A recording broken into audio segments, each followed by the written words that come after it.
Sasha and Malia shipped to secret location overnight after Obama's worst nightmare comes out. Former first daughters Sasha and Michelle Obama have only been seen in public view on infrequent occasion over the last 6 months since leaving the White House. While their parents travel the globe mostly without them, the two Obama darlings have been left at home. However, the sisters were reportedly shipped off overnight to a secret destination for the first time without either of their parents, for a stay that doesn't seem to have a deadline. Their sudden departure comes as a surprise, especially since it's not a trip that perpetually jet-setting Michelle didn't take. This could have something to do with recent news that came out about Barack, which the couple could be taking drastic measures to shield their children from. While the Obamas are no strangers to traveling, this trip seems very different. The former first family just returned from a lengthy family vacation in Indonesia, and Barack and Michelle haven't been at their new DC home for longer than a few days at a time since becoming civilians.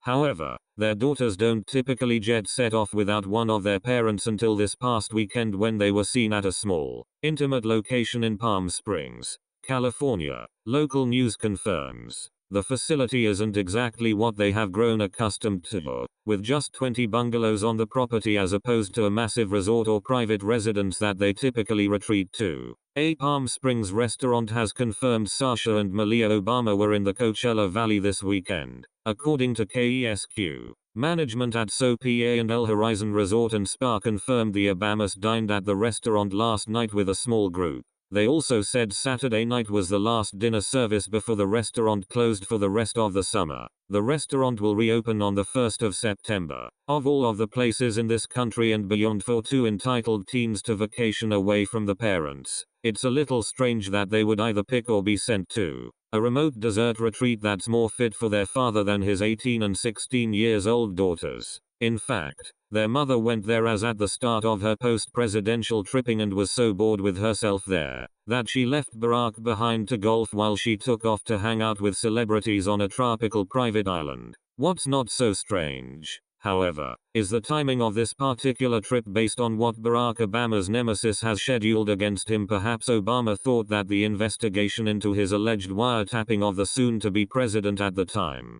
Donald Trump, had cooled off. Unfortunately for him, it's just heating up thanks to South Carolina's relentless Representative Trey Gowdy's unwavering pursuit of justice against Democratic wrongdoing. After Susan Rice was caught lying about the Obama administration's alleged illegal wiretapping, Gowdy got exactly what he needed to move forward against Obama. The first step in that damning process against him is putting Rice under oath, which he's reportedly planning on doing this week. There's no other person more important to this case against Obama than Ambassador Rice is, who is Gowdy's star witness in proving the former administration's wrongdoing. The ramifications for Obama have become all too real and imminent.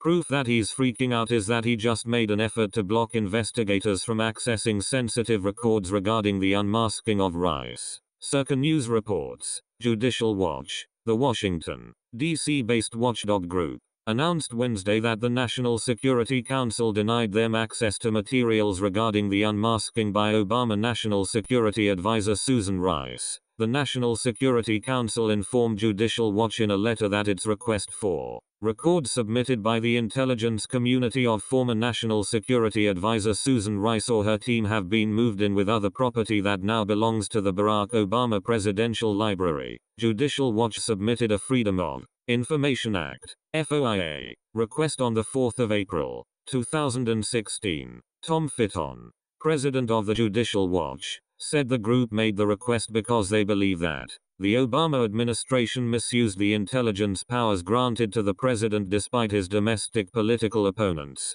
despite the fact that Obama requested that the records remain under lock and key for a period of 5 years. The truth will inevitably come out against him as soon as Gowdy gets Rice talking. He has a way of gathering the facts, which may start with how Rice became a multimillionaire, suggesting she got some pretty hefty hush money to hide some even bigger secrets for her old boss. It's easier to have your kids out of the limelight while suffering a massive storm that's been brewing from his own wrongdoing. There's no better place to protect these two from the news than to send them out to the middle of the desert away from it all. Thanks for watching and subscribe for more.